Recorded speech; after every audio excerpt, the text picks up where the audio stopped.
Olá pessoal, estamos iniciando mais um programa Polícia em Pauta. Este é um programa que tem por objetivo debater as pautas inerentes à segurança pública e sempre trazendo diversos convidados de temas mais variados, mas sempre com o foco do Polícia em Pauta. Hoje é importante também destacar de que este programa ele é feito graças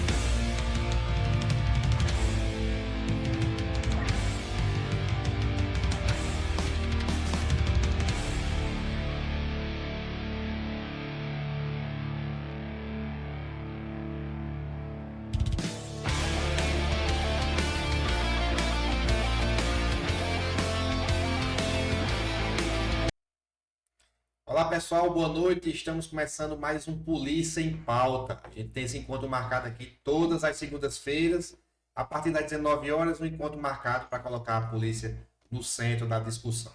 Esse é um programa que é realizado pela ASPOL, que é a Associação dos Policiais Civis de Carreira da Paraíba, pela UMESP e pela AGPEM. Do meu lado esquerdo aqui, Jimmy, representando a UMESP. Boa noite.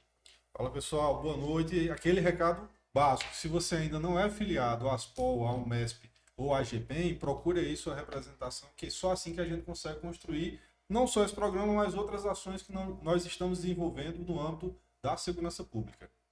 Hélio, boa noite, seja bem-vindo de volta. Nunca mais a gente tinha sentado juntos. de volta de novo. Boa noite, pessoal. Mais uma vez a gente está aqui, bater um bate-papo aqui com o Sargentão aqui, discutir alguns temas de interesse aí, que eu tenho certeza que você vai estar em casa aí, você vai assistir e vai gostar. E agora a gente vai apresentar o nosso entrevistado de hoje, o Sargento Charles Tagino. Obrigado por aceitar o convite e seja bem-vindo ao Polícia em Pauta. Obrigado pelo convite, pessoal. É uma honra estar aqui com vocês. Discutir segurança pública é sempre pertinente, certo? E a partir de várias cabeças pensantes, vários viés aparecem para a gente discutir e trazer algum tipo de resolução de conflito para que se trate de segurança pública. Mas eu queria dar só uma palavrinha logo para deixar o meu coração aqui, para minha esposa que está aqui comigo, Leninha, para meu pai e minha mãe que estão em casa, seu Paulo, Dona Penha, para minhas filhas que estão também assistindo, Liv e Letícia, meu irmão e minha irmã, João e Simone, que estão tudo aí dando uma olhadinha pra gente, tá certo? Mas é uma honra aqui, né? Frank, já conheço Frank de longa data, a gente já debateu um bocado, e é uma honra estar aqui nesse espaço para debater com vocês. Começar, Tim? Show de bola. Só registrando que também faz parte da nossa bancada, mesmo não estando presente hoje, o Falcão, da AGPEM. Um abraço aí, Falcão. Final de semana eu tive com ele lá na confraternização deles, uma confraternização muito bonita, o pessoal lá muito politizado e desenvolvendo trabalho. Hoje eu estava falando que para Paraíba, muito provavelmente, a polícia da vez com expressividade política de participar desse debate vai ser a polícia penal. Um abraço, Falcão. Mas vamos começar aqui, né? Charles, além de policial, de quantos anos já? 22 anos. 22 anos, você é professor e tem alguns estudos voltados para a segurança pública. Tem. Conta um pouquinho. Irmão, assim, eu tenho algumas formações, sou formado em História, sou formado em Direito, Ciências Criminais e sou mestrando em Ciências Sociais, né? Então, toda a área de estudo e de pesquisa que eu trabalhei, mesmo sendo professor também, eu sempre trabalhei na área de segurança pública. Então, segurança pública ele sempre me chamou a atenção, tanto na perspectiva histórica, quando eu fiz o curso de História, e na perspectiva criminal e sociológica. Agora, o enfoque maior realmente é na área prisional, porque dos 22 anos de polícia militar, 16 para 17 foi trabalhado no sistema prisional aqui de Campina Grande, há alguns anos no presídio do Monte Santo, que inclusive eu estava lá no último dia de encerramento e fomos transferidos lá do Monte Santo para o Serrotão e fiquei no Serrotão uma boa parte no meu tempo de carreira profissional lá. Saí um pouco porque teve uma mudança política, retornamos e aí saímos agora definitivamente no ano de 2022, quando a Polícia Penal assumiu agora a parte externa do presídio. E a gente vai começar de trás para frente, na realidade, é seu estudo relacionado ao mestrado. você analisa justamente o presídio do Serrotão. Conta como é que anda essa pesquisa. Rapaz, assim, vamos lá. Partiu de uma publicação de 2 livros, né? Depois, quem tiver interesse. O primeiro livro é Nas Tramas da Prisão, que vai falar. É uma coletânea de vários textos de vários autores que trabalham o presídio do Serrotão em si, então é um texto muito rico. Eu trabalho nisso aí a questão do tráfico de drogas no entorno do presídio do Serrotão e tento puxar para o leitor que a criminalidade não desaparece quando a pessoa está presa. Muito pelo contrário, né? A criminalidade ela acompanha. Ela tem um deslocamento geográfico. Ela tem um deslocamento geográfico. Então, por exemplo, se a pessoa lá ele vive de um tráfico de drogas. E quando ele cai no presídio, não significa que ele vai deixar de traficar. Muito pelo contrário, né? Ele vai criar novas facetas de mecanismos para continuar a fazer o tráfico de drogas. Então, minha primeira pesquisa foi nesse viés aí no livro. Aí veio o segundo livro. Esse segundo livro agora já é de viés nacional. Tramas e resistências prisionais. Certo? Quem quiser dar uma olhadinha, tá lá na Amazon, mas comigo é mais barato, viu? E aí a gente passa a discutir agora não mais o universo prisional em Paraíba, mas o universo prisional nacional. Então a gente tem aí uma galera que está aqui de Campinas, João Pessoa, Natal, Pernambuco, Bahia, que a gente juntou, vivia a Universidade Federal de Campina Grande e fez esses debates. E aí surgiu a ideia justamente de pegar essa mentalidade e jogar dentro de uma dissertação de mestrado.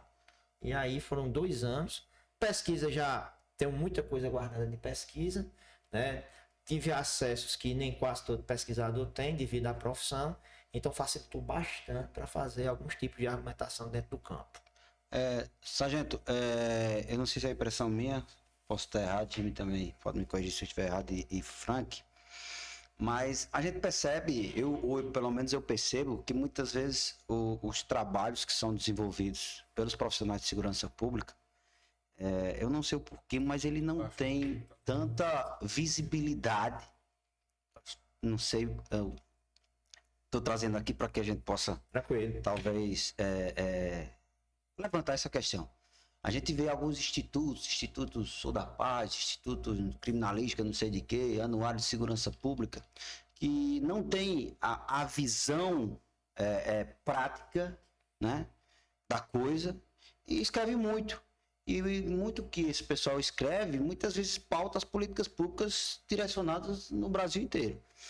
E eu percebo que muitas vezes quem tem a prática e a teoria escreve, mas muitas vezes esse trabalho não é tão publicizado, não é tão valorizado. Essa é uma impressão minha ou Não, se eu estiver errado? Você está coberto de razão. Sabe por que você está coberto de razão? Porque quem está escrevendo é um policial, certo?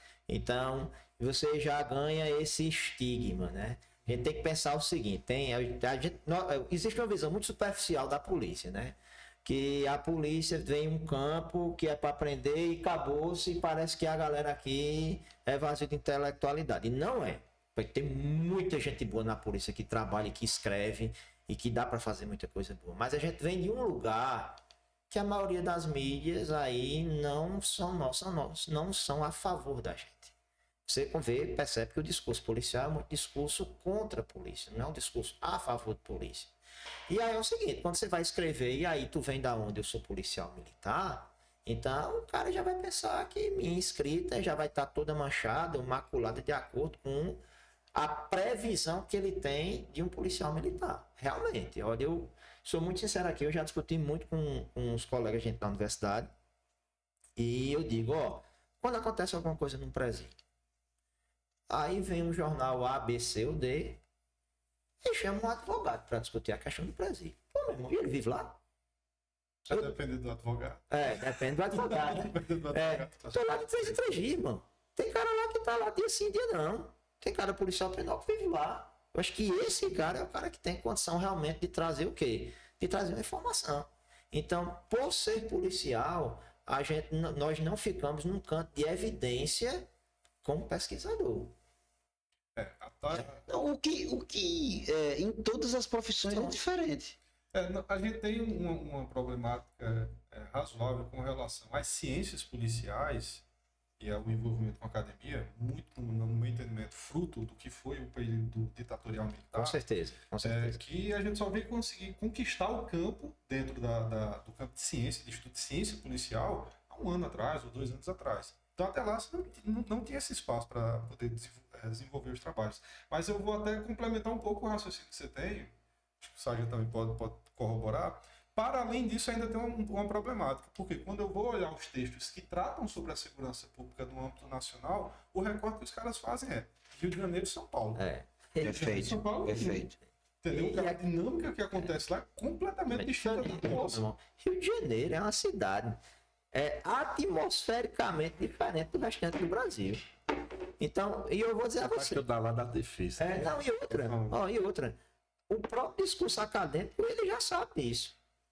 Então, existem alguns trabalhos, algumas análises, que o cara vai colocar o Rio de Janeiro como exemplo. A própria discussão acadêmica faz, cara, não dá para ser exemplo. Isso é uma exceção.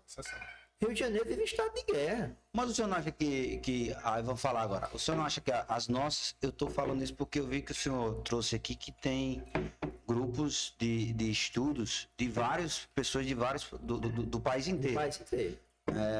O senhor não acha que as instituições policiais, né, eu digo as polícias do Brasil, elas precisariam ter essa visão e tentar fortalecer esses estudos dos seus profissionais? Com certeza, porque é o seguinte, olha, você tem muito profissional bom, você tem muito profissional que conhece, mas você tem que se lembrar o seguinte, primeiro, vamos lá, qual é a realidade da Polícia Militar? A realidade da Polícia Militar é uma instituição hierarquizada.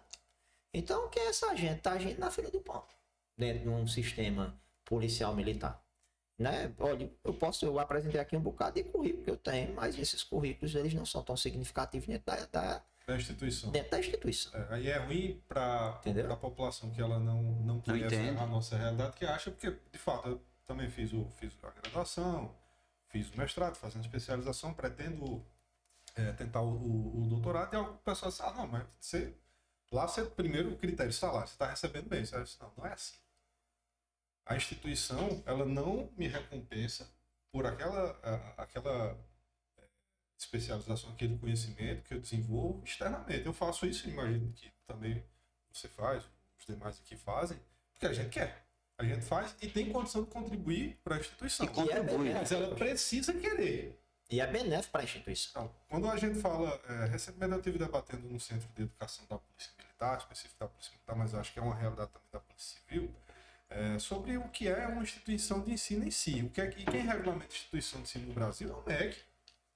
Se eu tenho um curso, eu posso criar o curso, a Faculdade de Polícia em Pauta do Cinza, e dizer que ele tem tantos professores e tal. Isso não vai dizer que certificar credenciar uma instituição credenciada. Para ser uma instituição credenciada, eu preciso ter professores contratados como professores, seguindo as graduações mínimas de doutores, mestres, especialistas e graduados, para poder formar.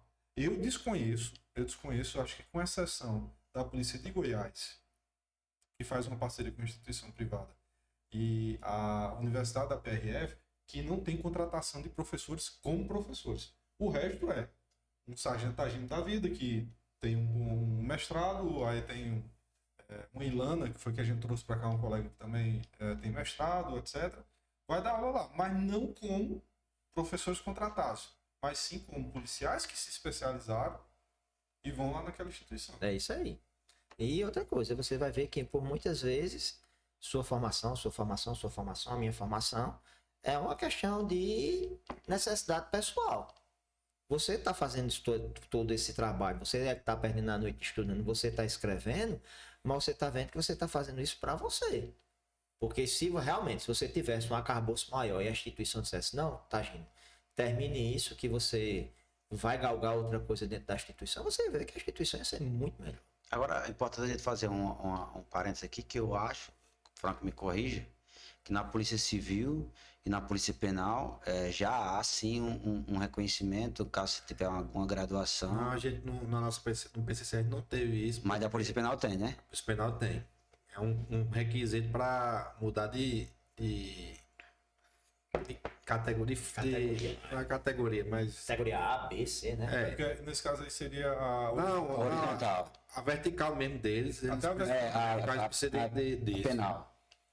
A gente, na época Beethoven estava na presidência, e ele, pelo menos nos outros estados não há essa, a gente não tem mais exemplos nos outros estados, que dificultaria aquela pessoa que já está lá, sei lá, 30, 40 anos, que tem mais interesse de fazer um mestrado, por exemplo, e exigir que ele faça uma especialização, um mestrado, para poder ascender na carreira.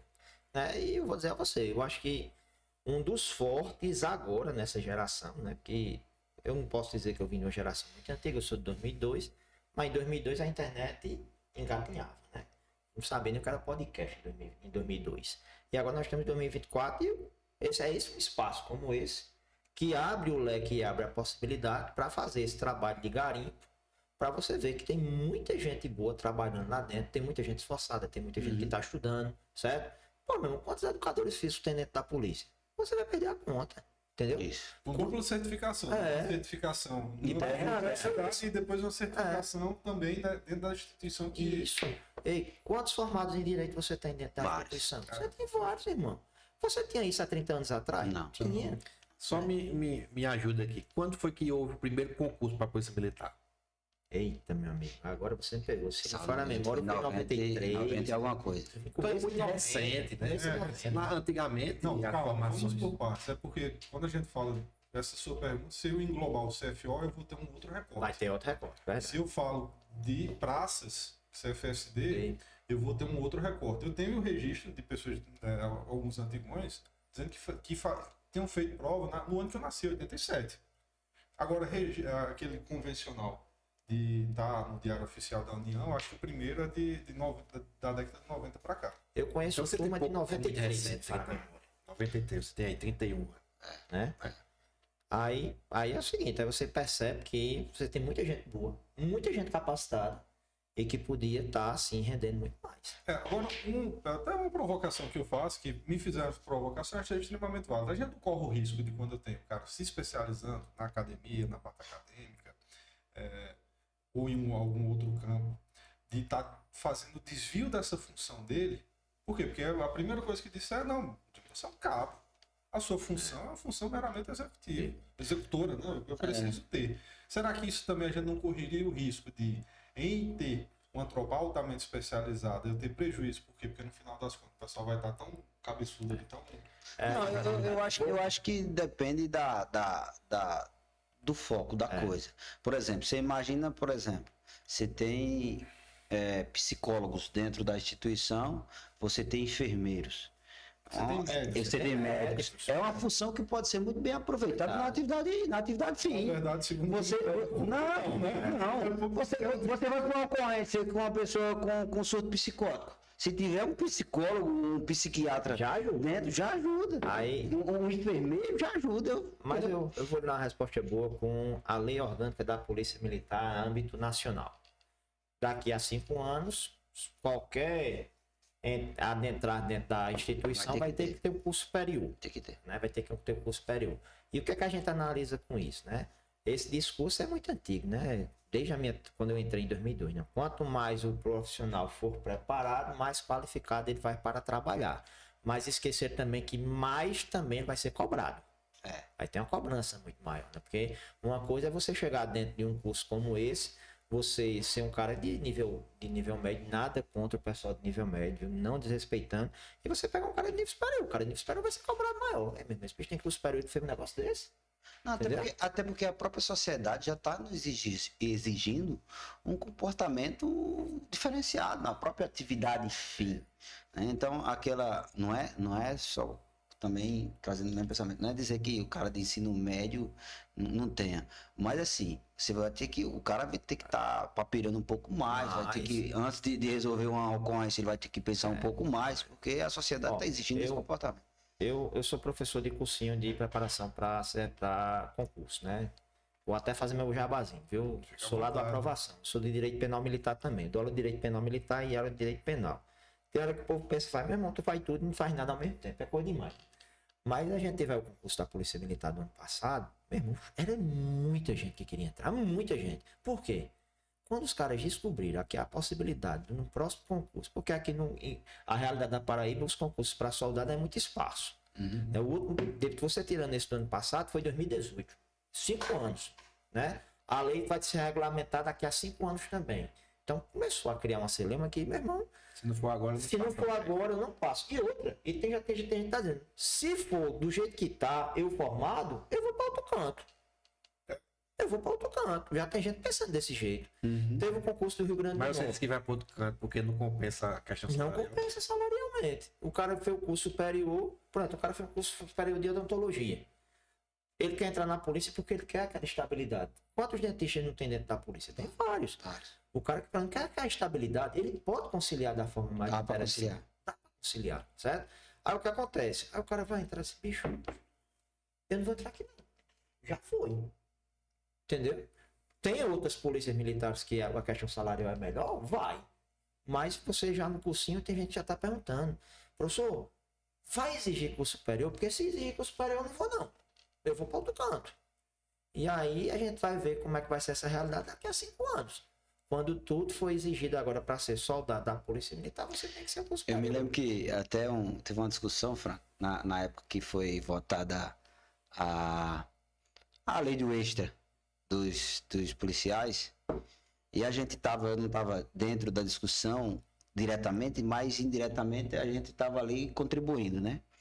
E eu me lembro que quando chegou uma tabela para mim assim, aí tinha lá a Polícia Civil e a Polícia Penal com a hora maior do que a nossa.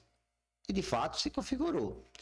E o argumento utilizado até pela própria Polícia Civil, que eu até discordei de uma das pessoas, foi que eles eram nível superior e a gente não era. Aí, tá vendo? Então, de uma certa forma, isso vai trazer sim, vai ter que ter esse reconhecimento, que não tem como você ter. Não sou muito da estatística, mas eu acho que se a gente fizesse um censo na Polícia Militar, eu acredito aí que a gente tem uns 40% já que tem um curso superior. Eu também. É mais. Tem mais? Tem mais. Eu tô assim, bem pessimista, entendeu? Não, tem bem mais por 2 fatores, né, em especial. Primeiro, de novo, fazendo um recorte das categorias para oficiais e praças. Se o oficial, quando termina o CFO, se ele pedir a equivalência, já está regulamentado pelo Conselho Estadual de Educação, Conselho Estadual. Fazendo uma manobra, forçando um pouquinho a barra, eu posso dizer que o MEC também reconhece, porque já teve essa validação. Beleza. Então, é uns 1.300, 1.400 já com curso superior, porque formou na polícia. O tecnólogo. Não. Seria? Bacharelado na segurança Tudo CFO, né? Porque é a história do tecnólogo dos praças, né? Como alguns tiveram dificuldade nisso, de fazer seleção, eu acompanhei algum desses casos, se criou uma figura da complementação. Então, o Que tem uma oficial- exigência de carga horária mínima. Isso. Aí o cara vai, paga mais 800 horas de algumas A disciplinas, mais. faz um TCC e se forma em Direito. Algumas faculdades fazem isso. Aquelas faculdades predadoras, principalmente do Sul, que vem para cá, faz online, os caras vão, faz complemento com curso superior. Você passou na parede da universidade, você entrou, né? Assim, eu não estou nem questionando, Não, tranquilo. obviamente, o critério de formação, mas aí eu resolvo a parte dos oficiais. No caso do CFSD, eu tenho uma legislação estadual, que quando a gente foi debater isso, foi explicar, foi até mal interpretado, que a gente estava falando, pessoal, não se cria graduação, mestrado e doutorado com lei estadual.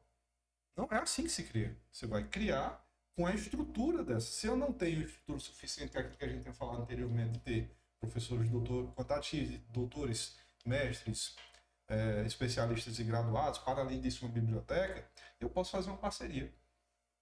Eu faço uma parceria com qualquer outra instituição, essa outra instituição ela faz essa validação, como o Corpo de Bombeiros fechou recentemente uma parceria, salvo engano, com a UEPB. A UEPB agora certifica o bacharelado de Engenharia de Segurança Pública, alguma coisa do tipo, para o Corpo de Bombeiros. Eles devem anunciar nos próximos dias. Mas por quê? Porque é uma instituição que a finalidade da instituição, que é a UEPB, é fazer essa capacitação. A gente propôs isso, chegou a propor que fosse feita também uma complementação para o CFSD. Por quê? O currículo do CFSD são 2.800 horas. Acho que é isso. Com mais 800 horas, feito com a UEPB da vida, com o FCG, com o FPB, o IF, a UF, a gente conseguiria também dar esse espaço para o policial se especializar. Está sendo trabalhado. Não sei se a gente vai conseguir, mas a ideia é justamente essa. A pergunta que eu fiz foi uma pergunta provocativa e retórica, por quê? Porque ainda existem dentro da nossa instituição, eu acredito que na civil e na penal também, aquela galera diz, não, eu sou polícia. Não preciso Eu não estudar. preciso mais, né? Não preciso estudar. Aí, Vai ter a exigência do ingresso, mas quem tá dentro vai continuar a gente que tá. E assim, já teve situações lá que, não por questões institucionais, mas por interesses, assim, por querer ajudar, né? Teve um professor lá de universidade particular aqui, que estava dando aula lá, ele conseguiu um convênio com o pessoal da Polícia Militar. Ele fez, quem for para lá, 50% de desconto. Vocês querem fazer direito? Vamos lá, pô. Fizeram a turma de PM lá. Massa. A Não, minha turma, universidade. a tua turma. Não, eu comecei lá. Você começou lá, mas não ficou. Aí não fiquei, aí depois pulei para outra. Mas você percebe, tem uma galera interessada. e dentro da polícia, porque no final das contas a gente tá vendo, tá tendo toda essa circunstância com relação ao uso das câmeras corporais, que é um tema que eu quero ser. Pô, vamos embora. Mas há uma crítica muito pesada com relação à atuação policial. E aí a gente precisa estar respaldado dentro com relação à legislação de qual é a nossa atuação. A gente estava conversando na semana passada com a Letícia, né, ela falando que a legislação está em constante atualização. Só que para o operador, para o cara que está na ponta lá, o cara que está na RP, que está na viatura, quem é que está levando essa atualização para ele? Se ele estiver fazendo uma interpretação com relação ao antigo, eu posso cobrar dele? Por quê? Porque no currículo de formação dele era outra coisa. Com Então a certeza. gente precisa estar nessa perspectiva que é da atualização constante. Pelo menos nessa perspectiva legal. Mas para isso também tem que dar um incentivo pro cara. Verdade. O cara vai sacrificar a folga dele para estudar e não. Porque as instruções elas têm acontecido na folga. Porque uma coisa é o seguinte, uma coisa é você querer se capacitar na área que você quer. Aí beleza, mas Vai ser forçado. agora no momento que a instituição diz assim, eu quero que você se capacite nisso, então você tem que dar um contraposto, você tem que dar uma contraproposta. Então, por exemplo, não, eu vou ter que fazer isso que você está pedindo, então, e aí? Como é que vai ser financeiramente? Porque, vamos ser sinceros, por mais que a gente fale informação, por mais que a gente discute, muita coisa na polícia militar e em outras polícias resolve no salário da gente, cara. A gente trabalha, porque a gente tem boleto para pagar. Tem um colega da gente que tira o quê? 10, 12, 15 extras por mês, porque tem boleto para pagar, né? E aí, eu vou me sacrificar essa hora extra, essa hora pequenininha aqui, de tempo, de descanso, que eu posso estar com minha família, né? Que eu posso estar com meus parentes, se especializando para a polícia, porque a polícia ter determinado não vai ter nenhuma contraproposta para mim, é complicado. É muito complicado, né? E o senhor tocou num ponto aí bastante pertinente, porque inclusive, quando a gente vai entrar nessa parte aí da discussão das câmeras corporais, e nos últimos dias a gente tem visto muita cobrança, muita crítica em relação à atuação das polícias. Das polícias? Das polícias, né? Porque todos os casos que estão sendo divulgados tá Mas aí eu queria depois, eu acho que é um papel nosso como entidades trazer essa provocação, mas acima de tudo também eu vejo que as pessoas não se preocupam muito, o cara cometeu o erro, né? Foi lá, cometeu o erro, como eu vi, é triste, eu vi a audiência de custódia, não sei se você ouviu o vídeo da audiência de custódia daquele cara que jogou O cara da ponte. o cara por cima da ponte lá, né? Isso. Eu vi a audiência do custódia do cara se derramando em lágrimas os relatos, né, de amigos lá, eu vi até outros também, prints de WhatsApp, de conversa, dizendo que era um grande policial, um policial exemplar. Tem uma passagem dele no podcast defendendo a atuação correta. Então, mas assim, o que eu queria provocar aqui para vocês é assim, isso que o senhor traz aqui, essa questão da jornada excessiva de trabalho, né, da questão psicológica do profissional, eu vejo que está faltando às entidades a nível nacionais provocar essa discussão. Porque no final das contas, o reflexo da sua atividade de rua é o reflexo de como você está, como pessoa, como família, como pai, entendeu? Então, eu acho que muitas vezes a gente esquece de trazer essa discussão para a mesa, né? E agora a gente está discutindo botar a câmara corporais, mas e a discussão? E vamos discutir o salário do cara, vamos discutir a vida do cara, como é que ele está. Olha, você já parou para pensar o que é que você vende para o Estado? Existem 3 coisas que nós vendemos para o Estado. Vou falar a partir de 3 visões de ciência. Você vende seu trabalho para o Estado. Então você está sendo pago para você desenvolver aquele tipo de trabalho. Mas tem duas coisas que você vende para o Estado que fica imperceptível. Quem vai sentir é sua família e você. O que é que você vende para o Estado? Seu tempo de vida. Seu tempo de vida, ele não vai voltar. Quando a gente sair daqui, a gente vai sair daqui 2 horas mais velhos, por exemplo. Já imaginou quantos colegas nossos já vendeu o tempo de vida para o Estado? E esse tempo de vida que ele vende para o Estado, ele reflete diretamente na vida pessoal e social do cara. Quantas famílias já foram destruídas? O cara está preservando a família do cidadão e a família dele, que ele não está mais em casa. Esse exemplo que você colocou aí, o cara que está tirando 12 extras. Ele vai em casa. Mas assim, mas o que eu acho que eu não sei o que a gente precisa fazer para chamar a atenção das instituições e porque parece que a gente está falando, batendo na mesma tecla, parece que o Sargento Hélio quer aparecer, porque o bicho é chato, é porque o bicho é revolucionário, né? Mas e todas essas histórias. Mas o bom é jogar semente. Você tá jogando. Tem gente que está escutando a gente, ele nunca parou para pensar isso. Ele nunca parou para pensar, pô, mas é verdade. Eu estou vendendo meu tempo de vida para o Estado. E sabe outra coisa que você vende? A sua saúde, irmão. Porque quando você termina a carreira, você sai destruído. Aquela brincadeira que a gente sabe, não é o sequelado. Você sai destruído. Sem sequelas. Olha, você vende seu Hoje trabalho. a gente entende, né? Você vende seu trabalho, você vende seu tempo de vida, certo?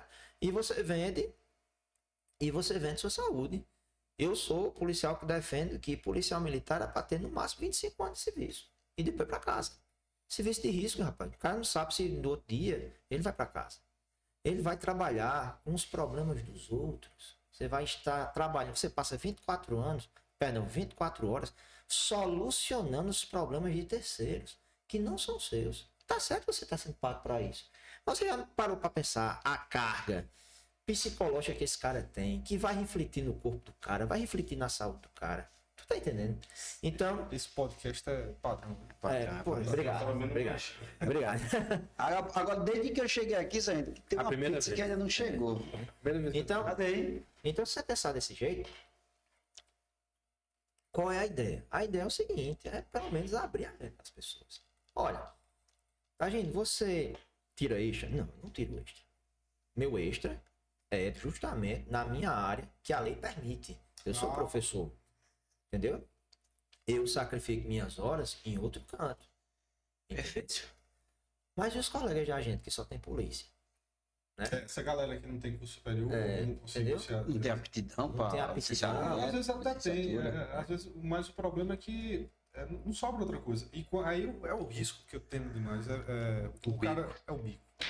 Por quê? Porque aí o colega vai. Tem esse danado desse bico. Risco ainda. Tem o danado do bico.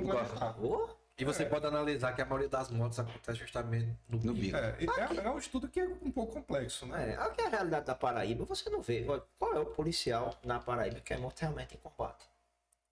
Você não tem essa quantidade assustadora. Até a própria literatura, né, do livro do Coronel Nivan recente, ele mostra que a maioria dos problemas, né, dos óbitos acontece na folga. Que não é bem folga. Que não é folga, é no bico, né? Que aí não tem como provar que o cara tá no bico, aí coloca na folga. Aí vamos lá, do mesmo jeito que você tem uma quantidade muito reduzida de policiais que são mortos em combates, quantos policiais hoje, agora, nesse exato momento, são diagnosticados com algum problema de ordem mental, alcoolismo? Por quê? Isso não é só a questão de predisposição da pessoa. O trabalho gera isso. Né? O trabalho gera isso, né? Você tem aqui a galera que trabalha muito com a assistência psicológica do policial militar, mas tem um bocado. Tem um bocado. Né? Nós registramos um aumento de 70%. 700% no afastamento. De afastamento. Nos últimos 5 anos. Mas, se a gente for parar para mensurar, que é um dado que poucas pessoas percebem, é justamente quando eu crio o espaço Viver Bem. Isso são dados oficiais, né? Entendeu? E o espaço Viver Bem, ele tem uma fragilidade jurídica, que é o quê? Que são psicólogos. São policiais que se formaram em psicologia e terminam prestando serviço naquele espaço. E aí, antes, o cara chegava com um atestado, há algum tempo atrás, e disse, tô com problema, tal. Maceta aí pra não trabalhar. Não. Aí depois agora quando chega, que entrega, que tem um profissional lá, que é formado, que ele olha sério, isso aqui eu tenho que afastar. Se eu não afastar... Sobra pra mim. Vai dar um problema. Mas pode mensurar. Esse aumento, esse 70%, tá intrinsecamente ligado à criação do Espaço Viver Bem, e o Espaço Viver Bem é que vem como um órgão que referencia dentro da instituição que o cara está Que ele vai começar a trazer os números. Não, e isso que você, só corroborando o que você está dizendo, Jimmy, recentemente vazou uns áudios em São Paulo, que quem fazia essa triagem eram oficiais lá de São Paulo. E os oficiais dizendo, né, lá de São Paulo, dizendo, não, você está com macete, você não quer trabalhar. Tem muito Tem que ir desse pra rua. discurso, né? Então, Tem quer muito dizer, desse então é uma coisa séria. Você que tá doente e tá na praia, né? É. Até- Não, porque a doença Ah, que é não. psicológica, o cara tem que ficar em casa confinado, ou seja, piorar mais ainda. É, Você não pode estar no canto arejando sua mente, não, né? não pode. Mas a gente falou. Chato Não, falou. faltou, eu ia pedir para ele falar um pouco sobre o estudo A dele. gente vai chegar lá. Vamos lá. Tô contando o tempo aqui para dar tempo. Chato falou, a gente passa 24 horas tratando os problemas dos outros. E quando a gente tem, por exemplo, uma troca de tiros, o cara não tem uma avaliação posterior psicológica do que, como é que aquele cara tá. Faz nada disso. Ele volta pro Você vai para várias ocorrências com morte. Esse pessoal não tem um acompanhamento nenhum. Aí o cara já começa a passar normal, já achar normal que o enfrentamento né, Para quem não conhece, não acompanha a atividade policial, procedimento em outros países é o quê? O cara participou por um evento traumático, seja ele psicológico ou tem um acidente, alguma coisa do tipo. Ele é afastado, não afastado, deixando de receber proporcionalmente ao que ele estava recebendo, ele se afasta porque eles entendem que ali é uma necessidade de se tratar. E aí entra, em especial, os grupos da SWAT, né, que seriam as especializadas dos municípios americanos. O Canadá, ele trabalha isso muito bem numa série, eu acho que é chamada Six, se não me engano o nome dela é isso, que o cara participou de uma situação como essa, ele tem que ser afastado. E ele tem que ser afastado para o bem dele, mas também para o bem da sociedade. Isso, correto. Não, recentemente eu estava indo para uma pessoa com um colega, a gente estava encerrando um curso que a gente estava realizando junto com a USG, e o cara me falou assim, não, eu levei 2 tiros. O menino tem 3 anos de polícia, eu acho. 3 anos de polícia. Não, eu levei 2 tiros.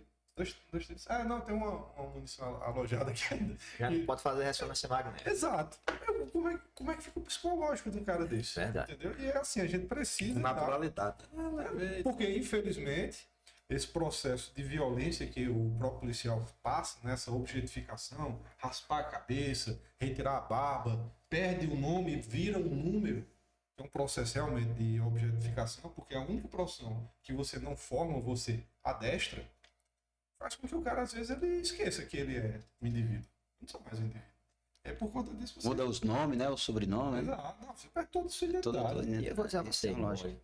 assim, pra gente dar uma balada nessa situação. Cara, olha, eu tenho 22 anos de polícia militar. Meu irmão, assim, pra mim, que eu vou lá, tiro meu serviço e tchau, irmão, é muito bom trabalhar. Entendeu? Eu já trabalhei na rua, já trabalhei em presídio, hoje eu tô trabalhando no CCC, mas para aqueles nossos colegas que estão lá diuturnamente, todo santo dia, porque tá numa situação econômica que precisa, aí a coisa fica muito mais complexa para esse tipo de pessoal, que tá lá constantemente, né? Eu não vou mentir para você, né? Dentro da Polícia Militar abriu muitas portas para mim, principalmente o campo de pesquisa, que se eu não tivesse lá essas pesquisas não tinham surgido. Mas eu digo a você, se eu tivesse morrendo de trabalhar, tirando um serviço atrás do outro, eu também não faria nada. Escrever nada. Também não faria nada. Deixa eu fazer o link aí. Já que falou em pesquisa. Aí eu ia falar também. Já que falou em pesquisa, vamos falar sobre a Deixa eu pesquisa. linkar dois pontos. Eu vi ontem uma matéria que eu acho que foi da Band, da Banda, não lembro, que estava falando que no Ceará, todo o sistema prisional já tem um ano que é com a câmera corporal. E com aquela gravação ininterrupta. Você entrou no serviço, Botou, já era. Já tá gravando. Que a da Paraíba vai aderir a ininterrupto também, pelo que eu vi. Eu não. Só a notícia Pra hoje, mim, né? sem voto. Depois que o governador de São Paulo admitiu que estava errado, sendo contra as câmeras, ali o Brasil é um passo. Nessas suas pesquisas dentro do OMS, você fala um pouco da pesquisa e disse, de fato, é uma solução que seria interessante. vamos lá, é o seguinte, ó, qual é um dos grandes problemas da segurança pública na nível de Brasil? Qual é? Primeiro, a gente tem uma polícia muito fragmentada, a gente é muito dividido, a gente é muito separado, a gente é muito disperso. Então você tem uma polícia militar, você tem uma polícia penal, você tem uma polícia civil, né? E você percebe que em muitos modelos de outros países a polícia não é tão fragmentada assim. Ou quando é fragmentada, Tá. mas elas fazem o ciclo inteiro. Faz o né, ciclo da- inteiro. da- Então, por da- exemplo, vamos lá, a polícia militar faz a parte operacional, faz a parte preventiva, né, ostensiva, ela identifica o flagrante, leva, e aí a polícia civil faz o outro patamar. Não estou dizendo que é certo, não estou dizendo que é errado, estou dizendo que é muito fragmentada essa polícia, né? Enquanto nós trabalhamos de forma muito fragmentada, você percebe que alguns grupos organizacionais de criminosos, eles não são tão fragmentados assim. Já foram e perceberam que não dá certo. Não dá certo, né? Tirando as rixas, que eu nunca vi os caras baterem na mesma tecla, essa rixa territorial, mas eles não são tão fragmentados assim. Aí vamos para o discurso da Câmara, né? Vamos colocar as câmaras, vamos. Qual é? Não, mas o discurso da Câmara é para o seu próprio bem, né? A ideia, né? Que você está sendo amparado.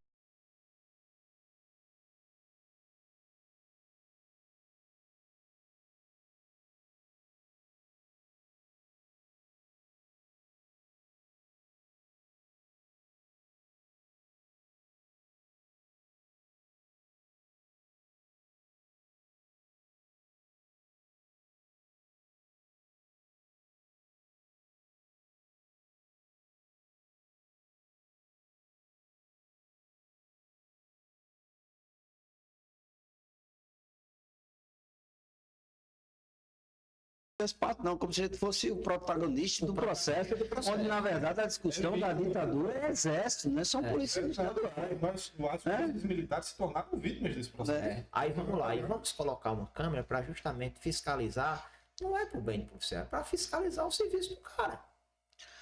É de fiscalização, é o Estado fiscalizando a gente. Mas sargento, assim, eu confesso que eu sempre tive um pensamento contrário às câmeras, e eu acho que boa parte das praças também. Mas nos últimos dias, conversando com alguns policiais, eu acho que Jimmy também, se eu estiver errado, você pode me corrigir, eu vejo que esse pensamento está mudando. As praças estão começando a querer as câmeras. Estão começando a concordar com a ideia, a aceitar, até porque muita coisa vai mudar. Porque é câmera contra câmera, né? É contra a câmera. É Foi Entendeu? o caso dessa semana, né, da idosa lá, né? Foi. Mostraram a visão, o parte das câmeras da idosa, e quando viu a câmera do policial, realmente ele câmera- foi fazer a colisão Da primeira guarnição. Né? e ela Assim, quis intervir. quando vem a segunda guarnição, aí tem alteração que Pronto. assim, não dá para o cara justificar. Tá? Esse aí é o discurso justamente, que você vai poder se amparar, porque você já está filmando. Não, porque, olha, perceba, existe, eu digo, o senhor é policial, trabalhou na rua, Jimmy também, eu também, Frank, todos nós, quando, o que vai acontecer com essas câmeras? O serviço policial, ele é um serviço muito dinâmico. Aquela história de que a gente vive numa linha tênue, Oh. né? Isso aí nunca foi tão óbvio. A linha mais cinzenta de Né? todas. Então, assim, então, quando acontecer alguma situação em que eu tiver dúvida de que o meu comportamento pode me incriminar, eu simplesmente não faço. Com certeza. Então, isso para nós não vai ser ruim, Positivo. é positivo. Talvez eu acho que com o tempo, né, com esse avanço da própria criminalidade e com esse avanço assim dessa própria investida das pessoas de comum contra as polícias, eu acho que vai chegar um tempo onde as pessoas vão pedir para retirar essas câmeras e vão pedir para a polícia ser polícia de verdade. Eu entendo a conjugação do fato, porque, veja bem, nós vivemos numa sociedade que nós somos fiscalizados 24 horas. Né? Hoje em dia, você tem a fiscalização constante. Né? Tem um pensador chamado Zizek, que é um sérvio, ele disse que nós vivemos uma ditadura da observação. Certo? Estado panóptico. Isso. E quando eu estou dizendo a você que realmente a Câmara é uma forma de nos fiscalizar, e é para nos fiscalizar, mas ela também tem esse viés. Ele também vai fiscalizar quem está do lado da gente. Ele vai fiscalizar a ocorrência propriamente dita. E eu acho que também tem um detalhe que a gente não consegue perceber. Eu trabalho com câmeras hoje. É. E o que as câmeras ajudam para identificar Muito. não é. Não dá para mensurar hoje. Então você vai ter, por exemplo, uma prisão Você vai conseguir mostrar que realmente o policial tá falando a verdade e o que o cara tá dizendo lá. Como acontece muitas das vezes do preso dizer que foi agredido, você comprova que não foi com a câmera. Inclusive níveis de responsabilidade. Agora, o que o sargento... Rapidinho. Vai matar uma coisa muito interessante. E aí vai ajudar muito vai ajudar muito o pessoal que está na rua. Porque, por exemplo, quando a gente trabalha no CCC, a gente vê quando recebe uma denúncia. Ó, o cara da rota entrou aqui, invadiu minha casa, levou não sei o que, sendo que o cara foi no flagrante. Ele foi flagranciado, ele tá com flagrante e a rota tá levando. E aí alguém, parente, tá ligando justamente para desconstruir justamente a narrativa da polícia. Aí com as câmeras isso acaba. Não tem esse mais tipo de narrativa. Acabou-se. Essa ideia da confiança, ela me remonta muito, você chegou a conhecer o professor Luciano Nascimento. Luciano Nascimento, nas aulas iniciais do curso de Direito, ele contava uma situação hipotética com Aquiles. Aquiles faz um torneio de biga para escolher meus melhores guerreiros, participar junto com ele, coloca os observadores nos extremos. E vão correndo, os caras vão lá se degladiando. Aí no final, vai passando próximo de um dos olheiros, um cara faz um movimento que não era permitido para fazer, derrubou da biga e vence. Aí chega o Aquiles, quando vai parabenizar o cara que foi premiado, o cara chega e diz, não, ele me derrubou, fez um movimento legal. E aí o Aquiles vai, bota os dois um pro outro, e ele poderia chamar o olheiro. Mas o que é que ele faz? Aquiles vai e diz, os dois coloquem a mão aqui e jurem por Zeus. Quem é que tá dizendo a verdade? E aí o cara diz, não, eu fiz isso mesmo. Por quê? Porque se trata da confiança. É da confiança. Quando você vai estudar, a primeira polícia a utilizar e implementar a utilização de câmeras pelas polícias é a polícia de Los Angeles. Só que lá, a perspectiva é diferente. A perspectiva, que eu acho que é o que está ganhando corpo aqui para Paraíba, é o seguinte. O policial que sabe o que está fazendo, ele vai gravar. Isso. Ele vai gravar porque ele tem confiança no que ele faz. O que não está querendo gravar, pela natureza jurídica da contratação de lá, é excluído. É simples assim. Então, nessa perspectiva, eu gostei muito dessa fala, porque você está falando da confiança. E aqui a gente está percebendo, como ela disse, existia um momento em que o pessoal transformou a discussão numa discussão partidária. Ah, não, porque político que é candidato a apresentado diz que não presta. Político, outro está dizendo que presta. E os caras esqueceram e disseram, não, peraí, esse negócio aqui me ajuda. Traz pra cá? Traga pra cá. Eu uso câmera desde... Eu entrei em 2012 na polícia. Em 2012 eu já usava. Eu tenho uma câmerazinha, porque quando eu sabia que dá problema.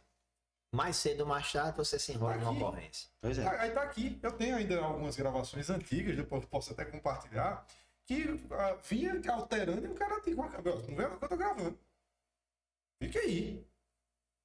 E isso me deu robustez na minha argumentação, que eu acho que é o que tá acontecendo. Enfim, mas não, eu queria só, acho que o tempo também tá chegando, mas deixa eu só fazer umas menções aqui. Naldo César diz boa noite, um abraço do Nando César e Nando César Júnior.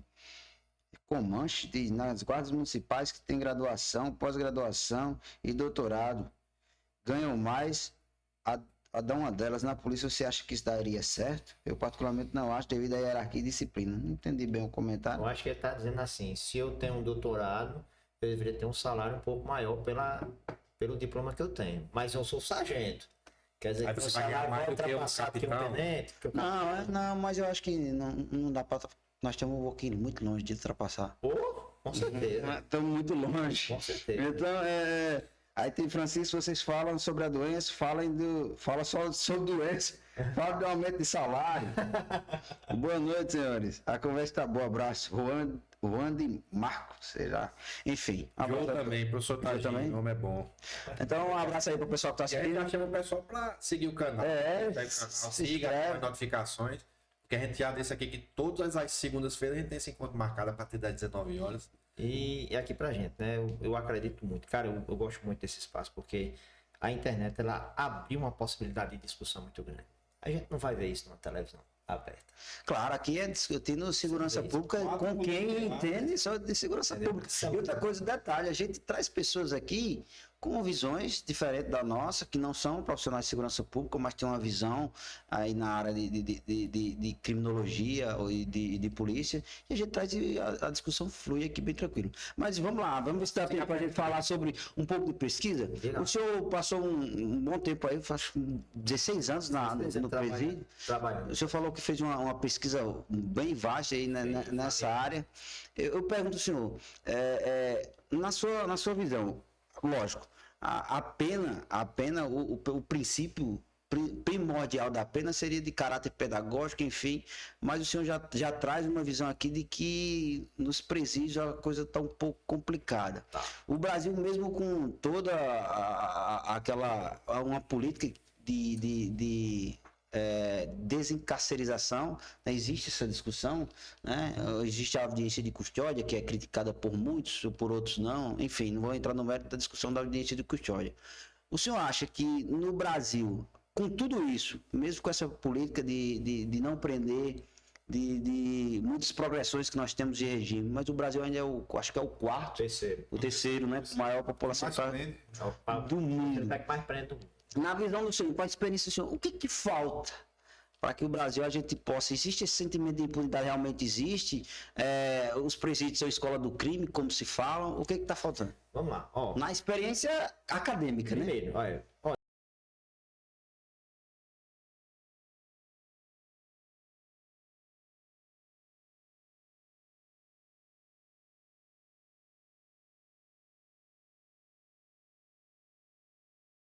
ela é feita com um universo de secretarias da prefeitura, do município, do estado e da União. Então, se faz segurança pública com o quê? Se faz segurança pública com saneamento básico, se faz segurança pública com posto de saúde de qualidade, com creche, certo? Se faz segurança pública com educação de qualidade. Salário mínimo. Né? Com salário mínimo que faça com que a pessoa tenha uma dignidade. Mas o que acontece? No Brasil isso não acontece. No Brasil tem uma inversão. Boa parte das comunidades pobres que existem no Brasil, eu vou chegar no...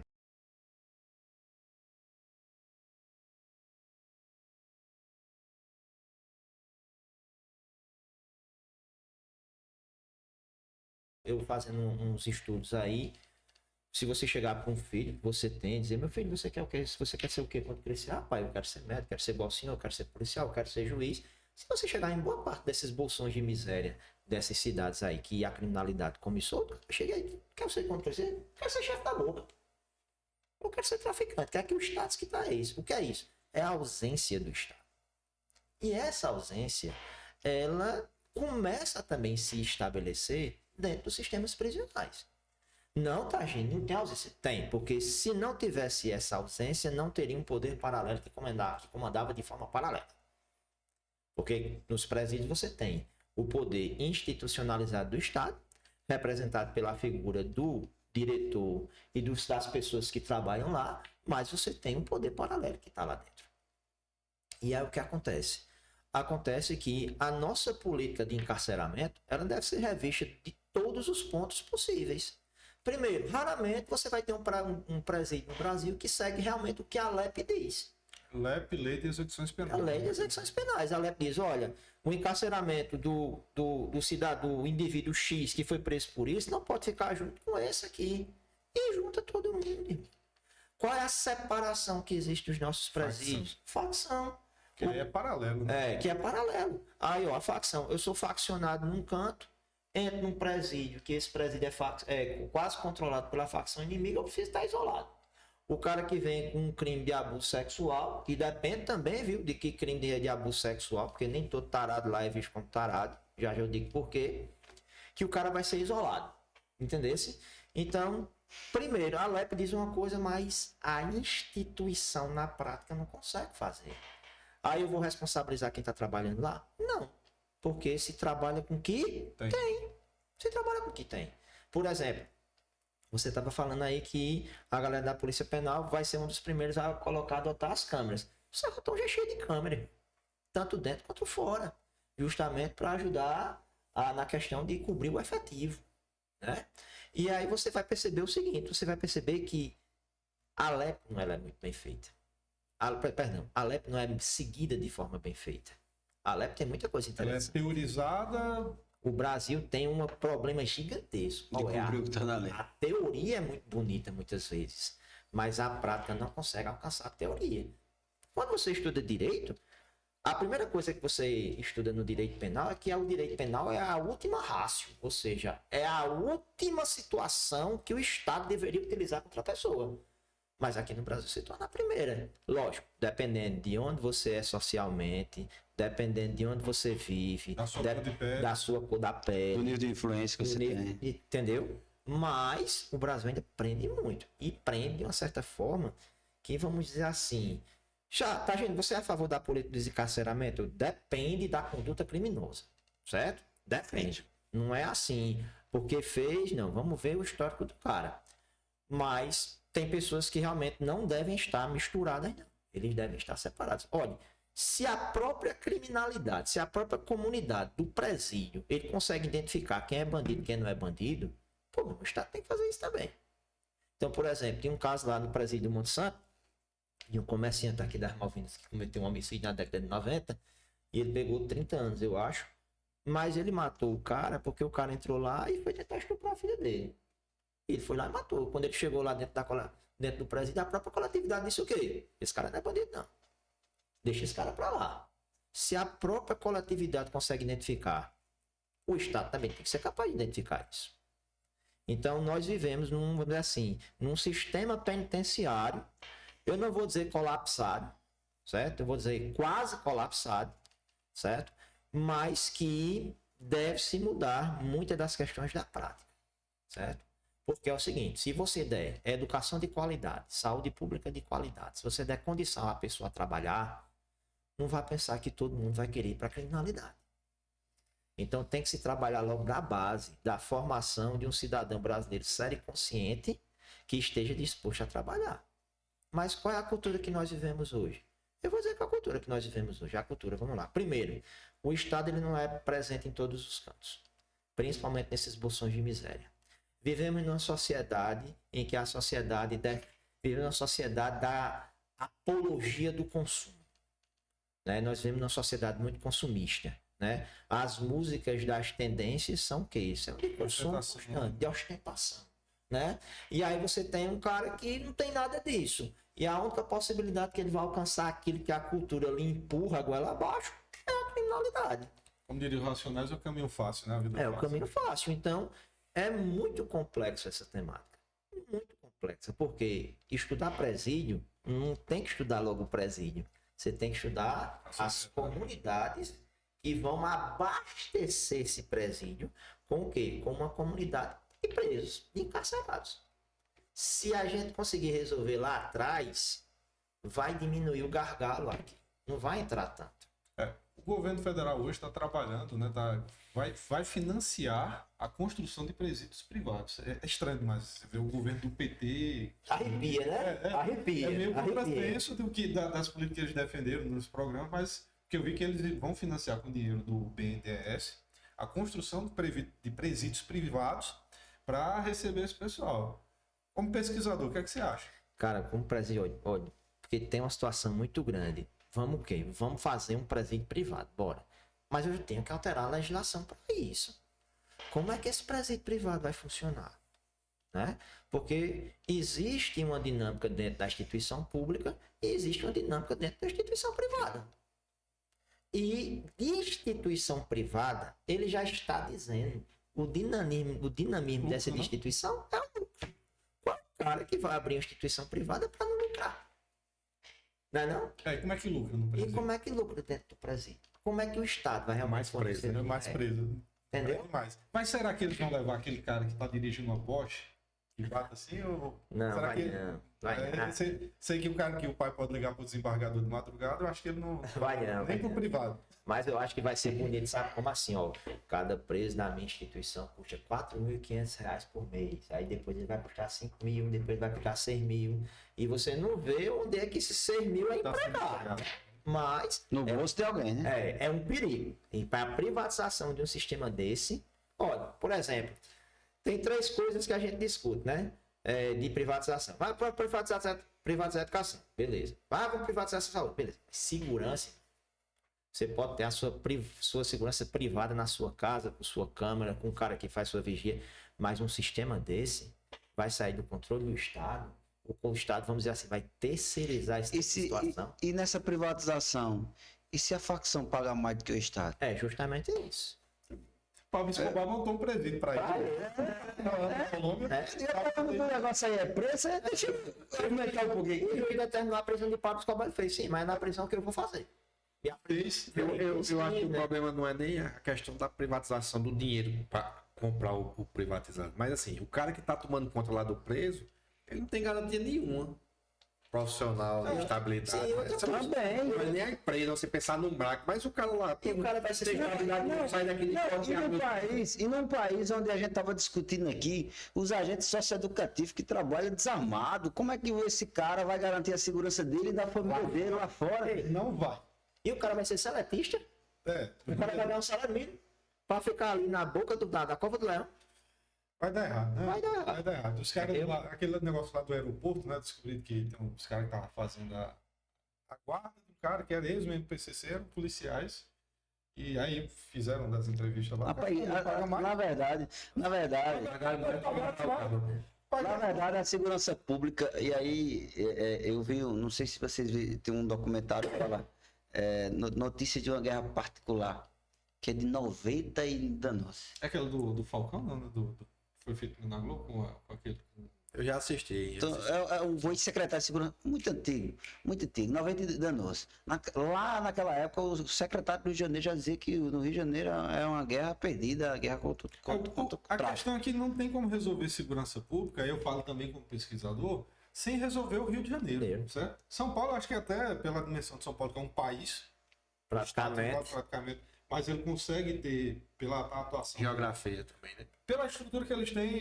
Não, e o problema do Rio de Janeiro, ele tornou-se um problema que não é mais do Rio de Janeiro. Não, é nacional. Porque quando sufoca lá, os caras correm pra lá, entendeu? E quantas vezes o pessoal não comenta?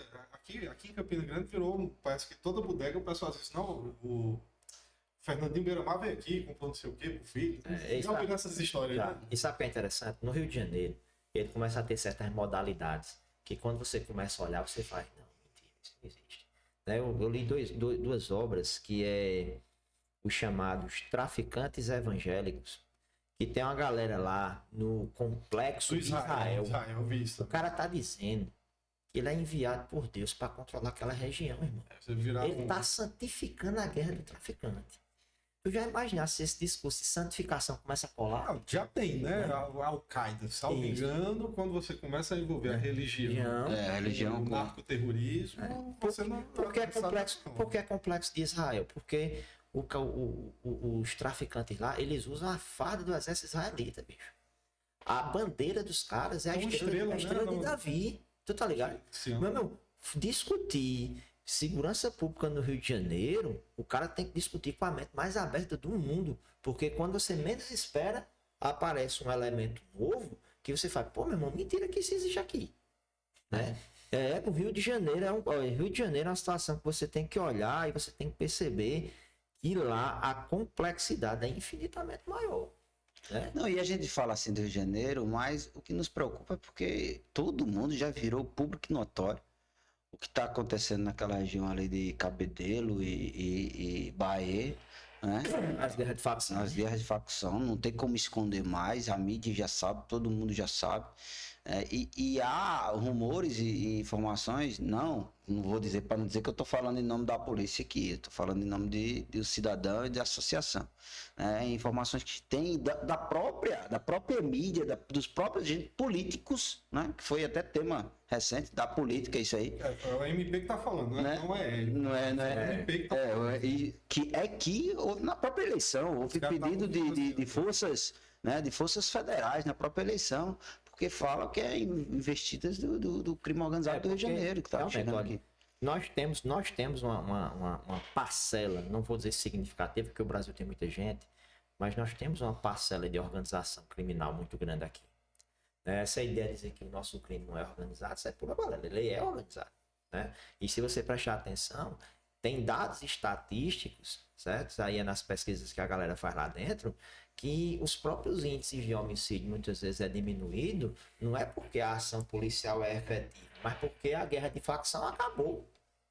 Quando ele domina todo o território, não tem mais sentido ter. Por exemplo, Não sei se eu entendi. Quer dizer que dentro do presídio eles também têm uma espécie de estatística deles, é? não, estou falando Entendi. dos estudos, da pesquisa. Entendi. Ah. Se for lá e lá tá avançado. Eu quero esses dados. Se eu quiser fazer, eu quero esses dados. Eu acho que então tá fazendo também, isso. Eu me lembro que eu tava na rua, a gente foi fazer, tá tendo um baile funk lá no Pedregal, e a gente chegou lá pra pedir, né, pra acabar com o baile, né, um barulho muito grande, aí o cara fez, não, aqui acabou a guerra, aqui quem manda agora é a Al-Qaeda manda tudo, acabou aqui esse negócio de canal, né, de peixeira, acabou tudo aqui, e a gente tá em paz, e deixei pra lá, né, o colega meu fazendo uma pesquisa, fez, já tu parou para pensar que tu observasse que deu uma queda significativa nos homicídios naquela região.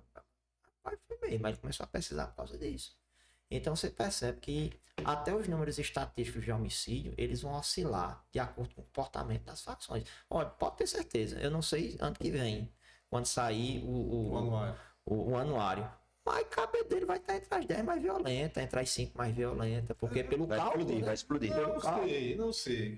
Existem uns subterfúgios matemáticos aí que a galera. Umas desenroladas, né? Porque, por exemplo, morte é esclarecer. Ou então, se você tem um aumento, hoje você tem essa ferramenta, se você tem um número do aumento do homicídio, aí a galera está transformando em feminicídio. Aí se não quer fazer um aumento para o feminicídio, não, bota em morte por esclarecer.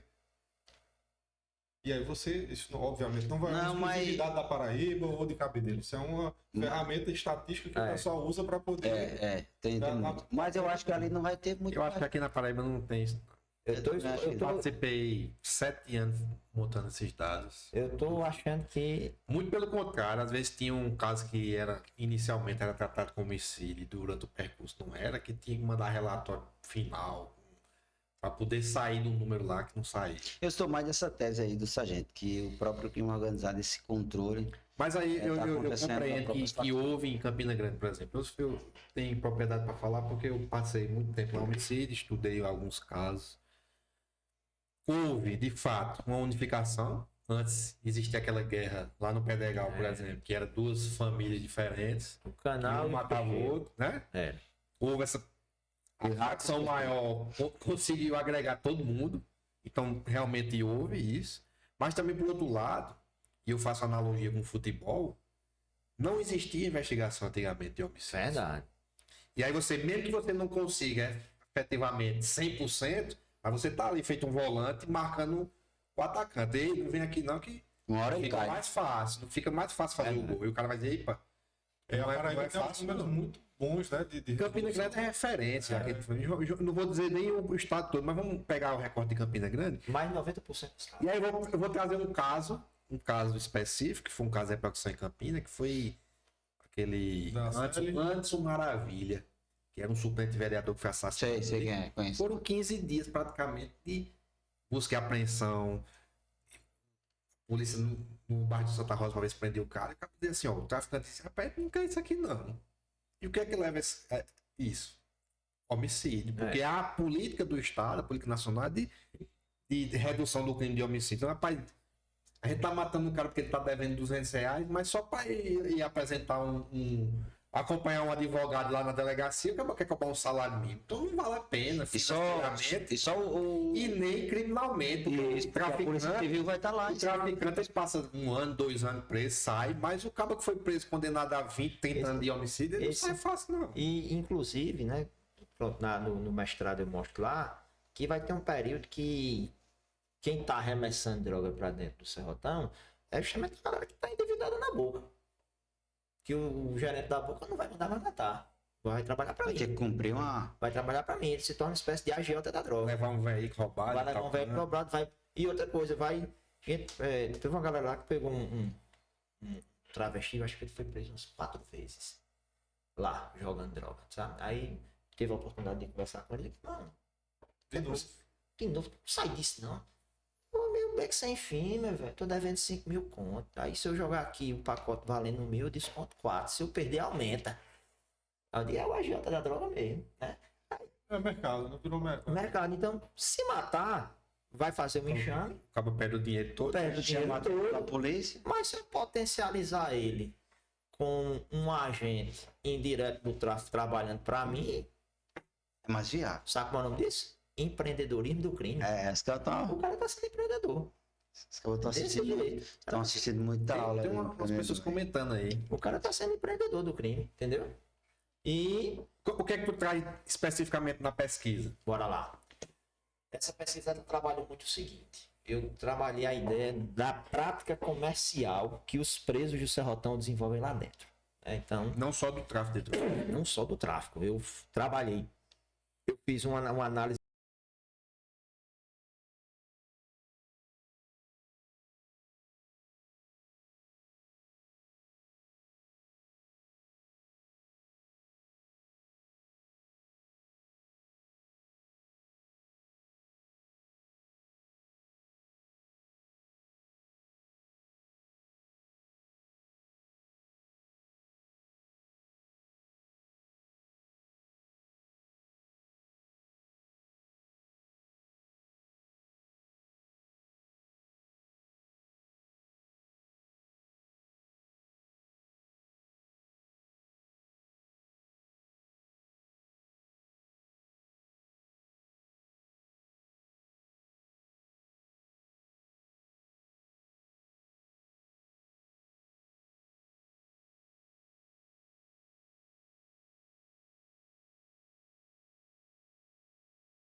Mostrei a última modalidade foi a chama que eu batizei de horda, que aparece uns 10, 15 de uma vez só pra cima da guarita e vai lançar e pro guariteiro ficar desnorteado, né?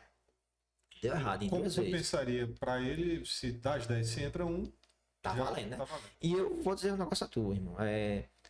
Quando eu estudei ciências criminais, professor Vinícius Lúcio, que inclusive já veio aqui, É parceirão. Vinícius Isso. das antigas. eu e Vinícius deu uma aula pra gente, fez. Pra gente é o seguinte: quando a polícia apreende uma coisa muito certeira, pronto, os caras apreenderam 1 tonelada de maconha. E isso foi muito certeiro. É certeiro. Mas pode ter certeza que já entrou muito mais. Já entrou muito mais. Você só estancou uma das veias. Se você estancou a veia principal, vai aparecer outra. E ele sabe, né, que vai ter essa. Ele sabe, ele só. E outra coisa, Já tá no valor. ele já está no valor, ele já tem a perspectiva que ele pode cair e que tem que desenvolver um outro subterfúgio, né? Até a utilização do drone para entregar a droga lá dentro, né? Não sei se vocês viram, mas a Polícia Civil apreendeu uma espécie de bazuca de PVC lá Sim. na Zona Leste, O colega da penal, quando veio pra cá, ele mostrou pra gente. né? Uma bazuca de compressão Isso. que ia ser Que é utilizada com justamente e tal. isso. E a questão também do gato, vocês sabem que teve um gato que era aviãozinho lá. Um gato? Um gato. Treinado um gato. Saiu até no jornal que o cara, porque lá dentro tem muito gato, sabe? Aí o cara tinha um gato de estimação, a mulher foi fazer a visita, saiu com o gato. Aí quando saiu com o gato, pegou uma silver tape, botou fone de ouvido, bateria de celular, botou umas trouxinhas de maconha, enrolou na silver tape do gato pro gato entrar. Na época o portão ainda era vazado, não era portão aquela chapa de aço, não era vazado. Sendo que ela foi egoísta demais, ela foi olhando demais, botou muita coisa, e o gato chamou ficou preso, atenção. né? E o gato lá, fazendo aquela zoada, eu tava no dia, a gente tirou e olhou. Rapaz, depois que eu vi aquela menina lá do Rio Grande do Norte dizer que os presos se comunicam pelo vaso sanitário. Oxi. Ei, bicho, eu não tenho mais Porque ali é o seguinte, limite mais de ali, se você tiver... Mas fica conversando merda. Né? Ali, se você tiver paciência... Ia perder a pena. Quinta série da Mas todo mundo tem essa ver. Se você tiver paciência realmente para observar, né, não ficar assim só, não, eu tô aqui olhando pro cara não pular o muro. Mas se você tiver paciência para observar, você aprende muita coisa. Você aprende os códigos linguísticos, você aprende a gestualidade. O artesanato, né? Isso. Que o pessoal faz. Assim, disseram que é Maria, como é que chama? A cachaça? Maria Louca. Maria Louca. Maria Então é uma Louca. cachaça muito boa. lá dentro. É de arroz. É uma cachaça Fermentado que com é- Não, mas outra coisa, você imagine a responsabilidade do cara guariteiro com um fuzil na mão. Tá um danado jogando um bolo de maconha. Aí atira e não atira, o que que faz? Aí tem Meu a amigo. grande questão. Qual é a grande questão? Se você consegue dar um tiro de advertência para ele não jogar, beleza. Mas se já caiu, o que é que a gente vai poder fazer? Só que a legislação não permite o tipo de advertência. Advertência. Então a gente fica numa situação muito complexa, ao ponto de a gente começar a revezar, sabe o quê? Revezar o seguinte, eu tô na 15, tu tá na 14. Aí vamos fazer o seguinte, um fica na 15, dois embaixo na 14. Porque chegou uma hora que era demais, irmão. Era todo dia. Todo dia tinha gente tentando colocar alguma coisa lá dentro. De manhã, de tarde e de noite. De manhã, de tarde e de noite. Aí chega uma hora que você tem que ou se desenvolve uma estratégia para estancar, ou vai virar bagunçado demais. Aí tinha vez que a gente tirava a hora embaixo, enquanto um tirava em cima. E aí revezava. Para pelo menos a presença da polícia embaixo, e com a ajuda dos meninos da Polícia Penal que botava a viatura mesmo ali naquele ferrinho de gomada 15, para tentar coibir. Inibir no efeito ostensivo, né? Agora veja bem, tem nós 4 fazendo esse trabalho. Tem 15 e 20 no mato, só esperando você dar o vacilo. E outra coisa, e quando chega a droga lá dentro, esses preços ficam tudo agoniados. Isso eu não sei, né? É bom conversar com o pesquisador, porque assim, eu vi muito isso, curso de formação, fazendo meus estágios, que o pessoal dizia, né? Se não entrar droga, o presídio estoura. Tem alguma abstinência? Fica... Eu vou responder com uma frase de um colega que na época nem policial penal era agente penitenciário, então já faz tempo. E era do Monte Santo. Perfeito. A gente tem que ter 2 coisas no presídio, é fumo e pau. Se não tiver, a gente não controla não. E aí as palavras foi do agente penitenciário e aí eu fui analisar o discurso, né? Porque, veja bem, meu amigo, se for estancado zero, se estancar mesmo, se fizer uma política de estancar zero, prepara a consequência para fora. Porque ele vai dar um salve. Vai ter um salve. Mais cedo ou mais tarde vai ter um salve. E lá fora não sustenta. E lá fora não sustenta. Politicamente também não e... Entendeu? Olha, eu não estou dizendo aqui que vai ter gente conivente, que o Estado é conivente, não estou dizendo nada disso. Eu estou dizendo o seguinte, se apertar uma ferida inflamada, ela vai sangrar. E o presídio é uma ferida inflamada. Se você apertar para sair o pus vai sair. O que é o pus? É o salve. Aí me diga aí, se tem como discutir segurança pública com quem só fica no ar-condicionado? Não tem não, meu. Vai ter um salve. Não tem não. Ó, Rio Grande do Norte, Alcaçuz. Apertaram Alcaçuz, salve Rio Grande do Norte. Rio Grande do Norte pra mim pegou fogo. E né? foi uma situação caótica que a gente teve que fechar a fronteira para poder... PCC, eu acho que foi em 2006 ou foi em 2008, São Paulo, 16 de maio, que eles deram um salve, foi base da Polícia Militar metralhada, foi viatura metralhada, virou filme, irmão. Virou filme, então tem que pensar o seguinte, existe um cordão umbilical invisível entre presídio e sociedade externa. Não vá pensar que o presídio está isolado, que ele não está. Isso aqui é uma desgraça. Isso aqui ele se comunica. Isso aqui é o preso fora do presídio, dentro do presídio. Então aqui ele pode movimentar 1000 coisas. Nunca paro para pensar, eu discuti isso na minha dissertação. Entrou o Pix, revolucionou, meu amigo, o mercado dentro do presídio. O Pix revolucionou o mercado dentro do presídio. Você não precisa mais pegar dinheiro. Beleza? Ó, eita, confiscou o celular, mas não confiscou o teu dinheiro. Mas se o dinheiro for material, ele pode ser confiscado. Não, e agora o cara pode negociar aqui de fora pro cara lá dentro. Aquelas extorsões, né? Que antes tinha o trabalho, Tava agora tá mais discutindo, fazendo entrevista, que aí fiz entrevista com mulheres de detentos, né? Porque os detentos não quiseram falar comigo de jeito nenhum, lógico, né? Me vende todo dia na guarita, vai falar comigo, não vai.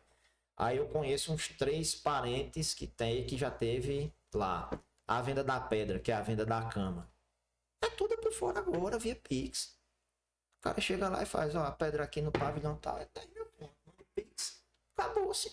O Pix revolucionou as transações econômicas dentro do Brasil. Tem gente participando aí. Vamos lá, deixa eu só fazer aqui, ó. Vamos lá, Edivaldo diz, boa noite aos companheiros, parabéns pelo programa, fala um pouco sobre o escalonamento vertical. Pessoal, a gente vai deixar para falar um pouco mais sobre essa questão salarial. Eu sou especialista nisso. Não, mas a gente vai deixar para falar um pouco, para discutir sobre essa questão salarial. Acho que um pouco mais para o final do mês e início do mês de janeiro, que é Fazer uma retrospectiva do data base, tá chegando aí, o pessoal quer discutir salário, a gente vai deixar um pouco para frente. Um abraço forte ao amigo Tagino, Narcio Gonzaga. Tamo junto. Nara Souza diz, infelizmente os policiais e o próprio Estado esquecem a importância da qualidade do trabalho, da estrutura, do suporte e são ferramentas essenciais, muito principalmente em dinheiro. Bacana. Mono, Isso aí é meu irmão. Eu gostei do ponto dele. outro ponto, mexer em inglês. Outro ponto, o presídio privado vai ter interesse em ressocialização do preso? Quanto mais melhor, né? É muito bom. Quanto mais Será que o melhor. Estado está pensando nisso? Quer dizer, bicho, todo mundo sabe que é um problema, mas o Estado quer. Enfim, teve um problema no áudio, já voltou. O podcast está sem áudio, voltou, normalizou.